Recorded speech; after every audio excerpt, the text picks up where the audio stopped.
Okay, so once again, with the legs up the wall, we can bring our thumbs or fingers into those hip creases and just notice how both sides of the back of the pelvis are on the floor equally. So, you've got a nice balanced pelvis to start with.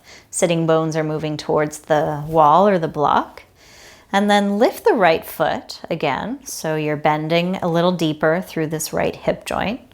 And then we can rotate the leg out so we can take the ankle and cross it over just above the knee. So on the lower part of your thigh rather than on the shin, okay? So I guess in this case with the left leg, this oriented like this, it's actually below the knee, your right ankle, okay? So again, with having done that, has any shift happened in your pelvis? So you might even just do it again.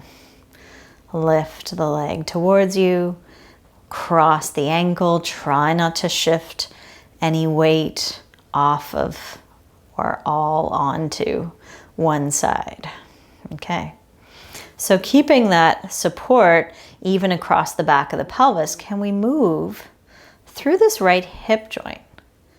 So we're starting to move through this hip joint, moving the knee away from you and then towards you. And all the movement is happening right here rather than in the pelvis or the waist. So noticing that for yourself. And you might notice that as the knee moves away from you, gets closer to the wall, you'll notice maybe a little more of a stretch coming into this hip and glute area. So go as close to the wall as this knee lets you without moving the whole pelvis, okay? Left sitting bone, left buttock is still moving towards the block or the wall. And then we can accelerate the stretch a little more by sliding that left foot down the leg. And you'll notice things start to intensify rather quickly into that right hip. You might also notice that the further down this foot comes, the more likely we are to lift the bum. So don't lift the bum. Go only as far as you can go without involving the pelvis or the spine. Okay? Try to keep the low back curved very slightly away from the floor so it's not pushing down into the ground. As much as you can manage, try to feel that distinction. And you'll notice pretty quickly some stretch into this right glute. Sometimes even just doing the smallest little shift in your pelvis where you get to notice where the weight is can make a big difference in the sensation for you down this leg. So if you shift some of the weight just slightly over into that left side, yeah, feel your left sitting bone moving towards the wall. Feel your right knee moving towards the wall. And together, those movements are equally moving towards the wall to help balance out the pelvis. So my right knee isn't moving more, my left hip isn't moving more. I'm trying to move them equally towards the wall. Feeling that with the breath.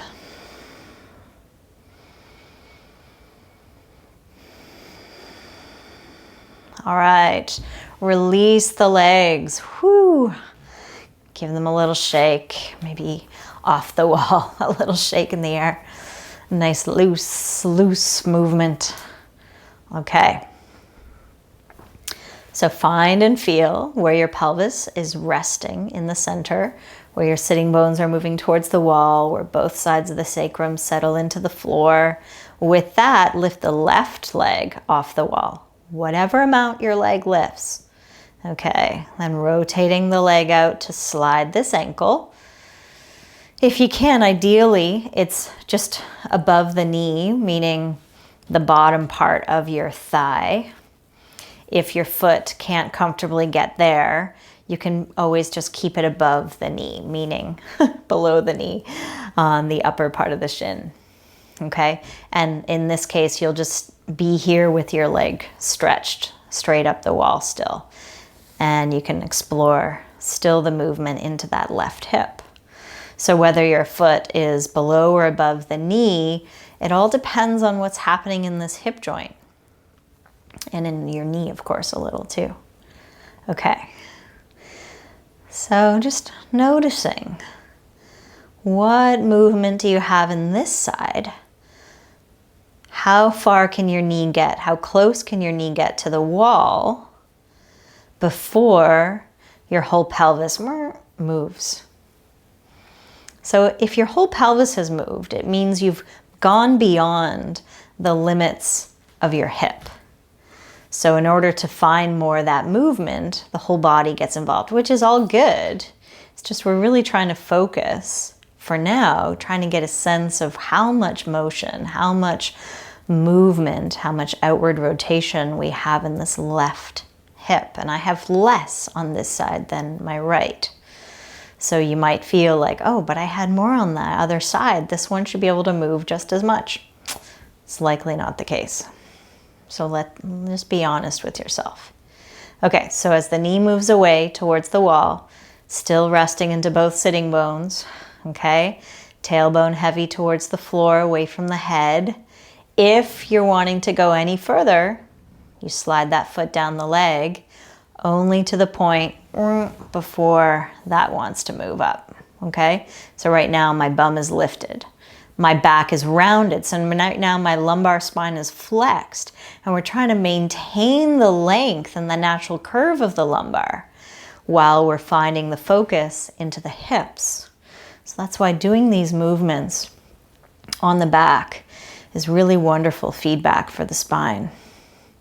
If you notice, sometimes we try to get into these movements right when we're sitting, but we require a lot more of that internal strength and stability to keep the spine in our neutral position when we are trying to focus on the hip. So really this just lets you relax while we get a stretch into the hip.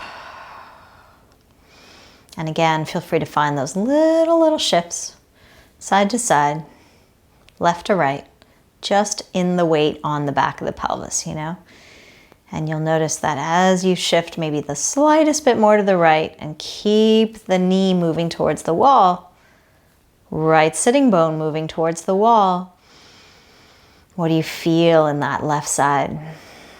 Meet it with breath. Fantastic. All right, that's good. Whoo, release the legs, give them a little shake in the air. And then relax and rest the feet, the legs, in any position for a moment, just to pause.